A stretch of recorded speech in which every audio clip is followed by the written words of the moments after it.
Spirited is like Ted Lasso pushed through in a Christmas Carol filter.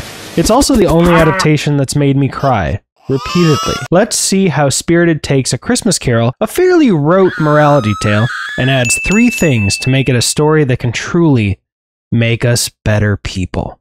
Number 3 is especially powerful, but 1 and 2 are essential for getting there. If you haven't seen the film, don't worry. I personally don't believe getting spoiled will spoil the experience when you do. And since we're talking about A Christmas Carol, we'll structure this video like the original story with... You said past, present, future, like A Christmas Carol? The Dickens story? A Christmas Carol was published on December 19th, 1843. Like the year before, it was a remarkably mild December, and the first documented sale of the story went to a young Billy Batson. I'm just kidding. We're not starting there. We're starting with Superman. Comic sales data only became available in 1960, but we know Superman was the best-selling comic book character of the 1960s and the 1970s. He was morally perfect, a black and white hero for seemingly a black and white world. Though the Nazi Party started around 1920, Nazi Germany was founded the exact same year Superman was invented.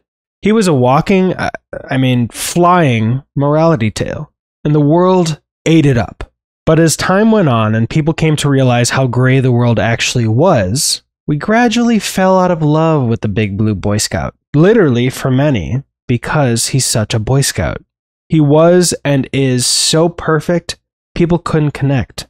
Knowing that, it may be no small wonder why Batman drew, and continues to draw, so many to his stories. He's flawed, imperfect, a broken man. But he pushes through his pain to achieve an ideal we can all admire, pushing your body to its limits for a good cause. And while his actions are not the best solution to the problems he fights, that only enhances our connection to him. He's not perfect. He never will be perfect, and that makes us capable of relating with him. So how does this relate to the classic Dickens story? Am I saying that Scrooge is perfect and incapable of relating to? Yes.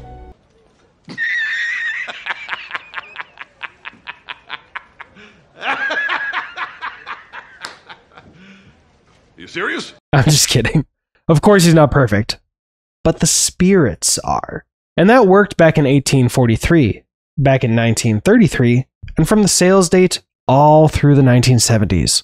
And it worked for Scrooge in the original story. They dragged Scrooge around, monologued at him what his flaws were. He accepted them. And Bob's your uncle. But that's not real, is it? We as humans demand our politicians seem perfect, but we intrinsically know that no one is perfect. So when someone pretends they are, our BS radar goes off. And if that perfect person tries criticizing us, tries making us acknowledge our flaws, when we know they're hiding their flaws from us, yeah, that's not someone we're going to listen to. That's someone we're going to argue with and push back against because we know they're not being honest about themselves. And if they're not being honest about themselves, we can't trust they know what's honest about us. And that's why the first thing Spirited added was making the spirits human. As silly as it may sound, making the spirits human helps this morality tale. Because in reality, if we can't emotionally connect with someone else, if we only present ourselves as morally perfect and above criticism, we can never truly get through to someone enough to change them for the better. We see this when Christmas Present chooses to be vulnerable with Clint. Without that vulnerability, Clint would never have changed. Which brings us nicely into... How did you even know that you changed? I mean, anybody could be good for 3 weeks. Before we get to part 3, the granddaddy edition of the entire movie, let's get into the meat of Spirited. And that meat is the like button. Cut into it like a warm Christmas goose and take a bite. Sorry, I wanted to get you a laugh before getting into this. Have you ever tried changing the mind of an angry person on Twitter? I have.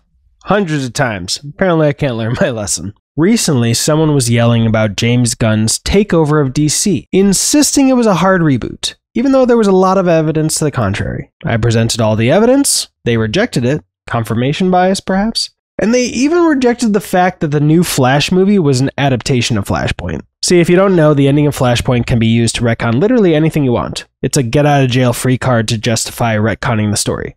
From recasting Superman while not recasting Shazam, to changing which character Jason Momoa is playing, if that rumor is even true. TLDR, their confirmation bias drove them to reject even the studio's own announcements about the plot. It was so illogical, someone had to confirm they were reading what they were actually reading. So if it's that hard to change someone's mind when dealing with something so incontrovertible as actual facts, and by the way, I never did change their mind, how are we to believe that someone can be called rotten to their very core and yet give little to no resistance in the process? Truly, I rewatched Disney's horrifying A Christmas Carol twice, and even watched the 1951 version to confirm my reading of the story. And besides thinking that Jim Carrey may have wholesale copied Alastair Sim's portrayal of Ebenezer Scrooge down to the delivery, I struggled to see the events as much more than Scrooge, remember that you were a boy once. Scrooge, do you know that people don't like you? Scrooge, did you know your actions have consequences? And finally, Scrooge, did you know you'll die one day? Throughout the whole journey, Scrooge offers almost no rebuttal. Meanwhile, in Spirited, we get, so out of all the people on the planet, murderers, racists, people who do gender reveal parties, I'm the guy you're gonna haunt. I see the chain of events that led me to be the monster. Oh. La la la la! I'm not watching your dramatic reencrapment until you tell me something about you. You're acting like I a can't child. hear you. It's not crappy Blabbity-blabbity-blue. either. It's very accurate. I can't hear you. No, we're not doing this. No. This is a key moment. No. Mr. Briggs! Mr. Briggs! We got a runner! Is mankind getting any mankinder? More genial? United? Want to know what mankind really is? Read the comments. the truth is, people who do evil don't believe they're evil. They can't. It's a coping mechanism. They can know their actions cause others harm, but it's the system's fault, not theirs. It's other people's fault because they can't cut it, not theirs. We're all playing the same game here, honey. You lost. You just couldn't hack it. As the saying goes, don't hate the player, hate the game. A phrase literally based on the idea of shifting blame for somebody's actions because that's just how the world works, as Spirited shows. Why isn't this happening? Come on. Well, probably because I'm going to go back to work next week and I'm going to keep doing what I do. I'll feel guilty for a couple of days, but then I'll rationalize it. I'm really good at that. I have a talent for it. Because, and this may be triggering for some, so be warned, if evil people like Vladimir Putin could actually see how evil they truly are, see the destruction they have upon the lives of others, well, the Sandman shows us explicitly what they would likely do. You shall know exactly how craven and selfish and monstrous you are, that you shall feel the pain of those you have slaughtered and the grief of those that mourn them still. And you shall carry that pain and grief and guilt with you until the end of time. That's why it's so great that we as an audience see this resistance, this inner turmoil. I don't want anything to happen to the kid, okay? I'm not a monster. Look, what about all the people that took the clickbait? What about those people? This is on them. Yes, good. What's good? This inner turmoil. Let that get in you. Come on. This is where real change begins. Not only does it make the story feel more real, more relatable to us as an audience, but it also works by adapting the original story into a more modern one. Yes, we want more whiz-bang pizzazz in our modern stories. That's what Robert Zemeckis' A Christmas Carol added. But even more than that, we want to see our characters be active in their own emotional journey. We want to see them struggle, suffer emotionally or physically or both, and come out the other side changed. But we want them to have a hand in that change. And while Scrooge in the original tale suffers and is changed, he's not active. He's reactive. Nothing he does directly affects the course of the story. Christmas past reminds him he wasn't always bad. He says, oh yeah. Christmas present shows he's bad now. He says, oh shit. Christmas future shows him he'll die and no one will miss him. He says, yo, I've been changed. Let's wrap this up. Meanwhile, Clint never takes his hand off the wheel. He never gives over control to these strangers because it's his life. What right do they have to judge him? Make him confront the ugliest choices he's made. That's why he challenges Christmas Present. When he's confronted with his crooked ways, he demands to know more about his accusers. When he's forced to face the fact that he betrayed his sister's dying wish, he refuses and runs away. It's only after Christmas Present reveals his own dark past that he's the Scrooge from the story, and goes further to show that he's still not perfect, that Clint consents to face his own demons. He literally can't change until he chooses to. It's the old adage of, you can't help someone unless they want to help themselves. Everyone in this story is handicapped by their own insecurity. Kimberly knows she wants to quit and be a better person, but her insecurities stop her. Christmas Present knows he wants to live again, have a family, and be a good person, but his insecurities stop him. Clint, deep down, wants to be emotionally vulnerable, but his insecurities stop him. Any relationship that's not transactional scares him. He can't quantify what a relationship with his niece could offer, what a relationship with his brother could offer. That's why his romantic storyline, per se, is with Christmas Present. A relationship with a bro is the least transactional possible in the context of this story. You can't get something transactional from Christmas Present like sex, or even a tax credit for marrying him. He'll get friendship, and there's not a way to quantify the benefits of friendship. Not really. And that's why the second thing Spirited added was character arcs that resonated. Because the characters aren't solely reactionary, because they take their lives into their own hands, we are able to better connect with them, and by extension, learn from them and their journeys. With that in mind, let's find out what the Granddaddy edition is with You can be a cynic and a sinner who can only see the flaws. But even if you lost your way, you don't have to stay a lost cause.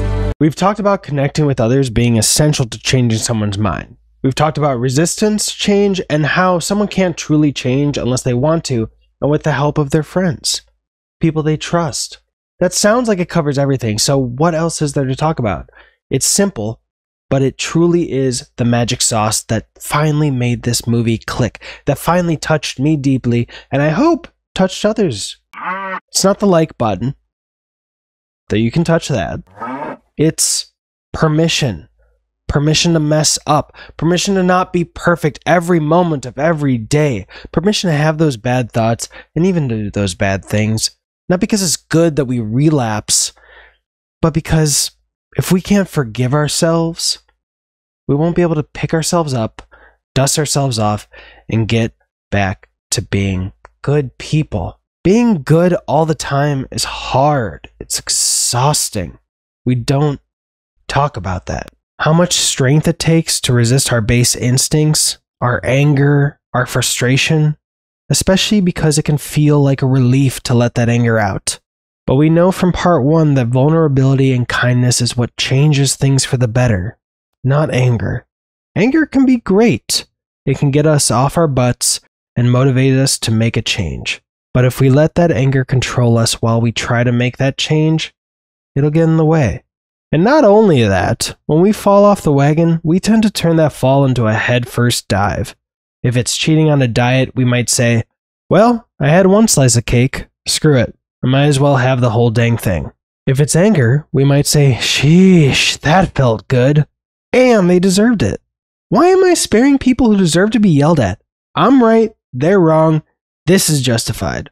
And that's why the final thing Spirited added was permission to mess up. Taking that first step on a road to redemption can feel impossible. It can feel as difficult as doing a U-turn with the Titanic on a side street. And when it feels that exhausting, it can be very tempting to fall back on old habits, give up. Especially when movies have been promising that change comes easily. Kind of like how old rom-coms tricked us into believing love could save a horrible man, which Spirit also kind of pokes fun at. It's Christmas. It's my fault. All right, I thought that I could change you, and only a fool would think that. Goodbye. But it's important to know that no big change comes easily. That's why I have this symbol tattooed on my wrist. It means prisoner. Because when we want to change our situation for the better, whether that be changing ourselves or changing the amount of money in our bank account, it can often feel like we're in prison, like it's impossible to change things. But it just takes a lot of work. Kinda like breaking out of prison. This movie gives you permission to mess up as long as you get back up and keep going. And I'm giving you that same permission. It's a permission I needed to give myself, and I hope you can give it to yourself too. It's an everyday decision. 2 steps forward, 1 step back. But if you try to do what's right, you're on the right track. So try to do a little good, maybe give a little more. Work a little harder than you did the day before.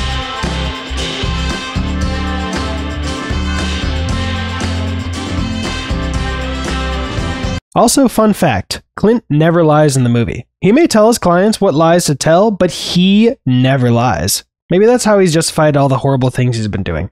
I'm honest. It's on them if they decide not to be. I'm sorry, but it's not like I wasn't above board about all this. Also, I love that all the women are horn dogs and the male lead's romance is all about love. Do I deserve to find a kind of love that I can lean on every day? Everything is HR approved, totally okay. Just go ahead with whatever you want to do. Fine. Cotton candy. Oh my God, that's so sexy.